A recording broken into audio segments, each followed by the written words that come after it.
Hi hello welcome back to my channel. നമുക്കിനി ഇൻസ്റ്റൻ്റായിട്ട് ഉണ്ടാക്കിയെടുക്കാൻ വേണ്ടി പറ്റുന്നുള്ള അടിപൊളി ഒരു ദോശയുടെ റെസിപ്പി നോക്കിയാലോ.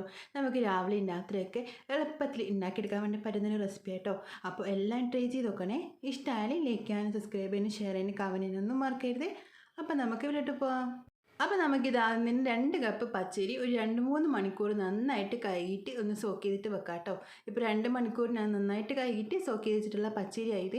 ഇനി നമുക്ക് ഇതിൻ്റെ വെള്ളമൊക്കെ ഒന്ന് കളഞ്ഞിട്ട് മിക്സിയുടെ ജാറിലേക്ക് മാറ്റി കൊടുക്കാം. അപ്പോൾ ഇത് നമ്മൾ മിക്സിയുടെ ജാറിലേക്ക് 2 കപ്പ് പച്ചരി ഇട്ട് കൊടുക്കുന്നുണ്ട്.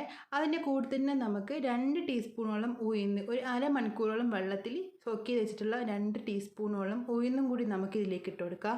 അതിൻ്റെ കൂടെ തന്നെ നമ്മൾ പച്ചരി എടുത്ത അതേ കപ്പിൽ തന്നെയുള്ള 1 കപ്പോളം തേങ്ങ ചിരവിതിട്ട് കൊടുക്കാം കേട്ടോ.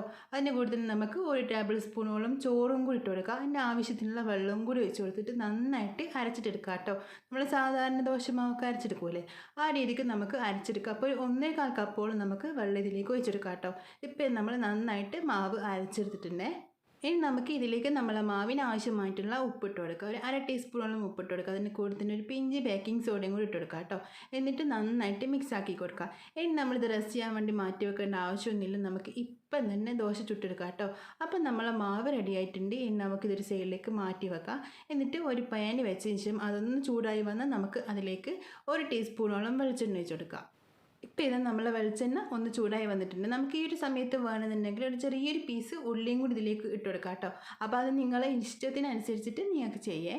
ഇനി നമ്മളിതാ ഇതിലേക്ക് മാവ് ഒഴിച്ച് കൊടുത്തിട്ടുണ്ട്. അപ്പോൾ 2 സ്പൂണ് മാവ് ഇതിലേക്ക് ഒഴിച്ച് കൊടുത്തിട്ടുണ്ട്. അപ്പോൾ മാവ് ഒഴിച്ചതിന് ശേഷം നമുക്ക് ഇതൊന്ന് അടച്ച് വെക്കാം കേട്ടോ. അപ്പോൾ ഫുൾ ഫ്ലെയിമിൽ ഇതൊന്ന് വേവിച്ചെടുക്കുക.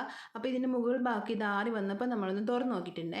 ഇനി നമുക്ക് ഇതൊന്ന് തിരിച്ചിട്ട് കൊടുക്കാം. തിരിച്ചിട്ട് കൊടുത്തിട്ട് നമുക്ക് ലോ ഫ്ലെയിമിലേക്ക് മാറ്റി കൊടുക്കാം. എന്നിട്ട് ഒന്നും കൂടി ഒന്ന് വെയിറ്റ് ചെയ്യാം കേട്ടോ. ഇതിൻ്റെ കളറൊക്കെ ഒന്ന് മാറി വരുന്നത് വരെ നമുക്കൊന്നും കൂടി ഒന്ന് വെയിറ്റ്. ഇനി നമുക്ക് വീണ്ടും ഇതുപോലെ തിരിച്ചിട്ട് നോക്കുക. ആ ഒരു സമയത്ത് നമ്മളിത് കളറൊക്കെ നന്നായിട്ട് മാറി വന്നിട്ടുണ്ട്, നല്ല രീതിക്ക് പൊങ്ങി വന്നിട്ടുണ്ട്.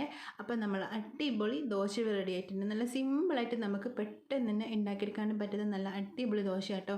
നല്ല ടേസ്റ്റ് ഇത് കഴിക്കാൻ വേണ്ടി നമുക്ക് കറി ഒന്നും ആവശ്യം ഉണ്ടാവില്ലേ ഇതിൻ്റെ കൂടെ കഴിക്കാൻ വേണ്ടിയിട്ട്. അപ്പോൾ നല്ല ടേസ്റ്റ് ആയിട്ടുള്ള ഒരു ദോശയുടെ റെസിപ്പി. അപ്പോൾ എല്ലാം ട്രൈ ചെയ്ത് നോക്കുക. ഇഷ്ടമായി ലൈക്ക് ചെയ്യാനും സബ്സ്ക്രൈബ് ചെയ്യാനും ഷെയർ ചെയ്യാനും കമൻറ്റ് ചെയ്യാനും ഒന്നും മറക്കരുത്. അപ്പോൾ നമുക്ക് പിന്നെ കാണാം. ബൈ.